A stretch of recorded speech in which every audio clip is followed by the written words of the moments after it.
Cobalt, cuivre, étain, tungstène, diamant, or, l'industrie électronique est très gourmande en matières premières et leur extraction est en partie effectuée dans des pays comme la République démocratique du Congo, qui recèle d'immenses ressources naturelles. Ce pays possède par exemple plus des 2/3 des gisements mondiaux de coltan, autre minerai indispensable à la fabrication des condensateurs de nos portables, tablettes, ordinateurs, caméras et consoles de jeux. À plus de 100 $ américains le kilo, il s'agit d'une véritable manne quand on sait que quelques 80% des 7 milliards d'habitants de la planète possèdent aujourd'hui un téléphone portable. Cette fortune potentielle est menacée.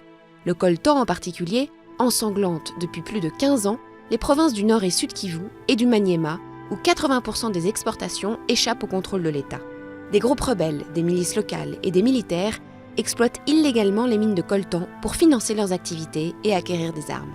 Pour l'extraire, ces parties belligérantes recourent à une main-d'œuvre forcée et soumettent la population civile à des actes de violence et d'extorsion systématiques. Le coltan quitte ensuite la RDC via le Rwanda ou le Burundi.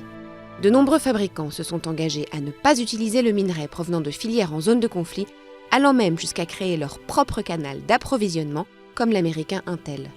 Mais le nombre d'intermédiaires de l'extraction à l'utilisation finale est si grand qu'il est impossible d'en vérifier sa provenance.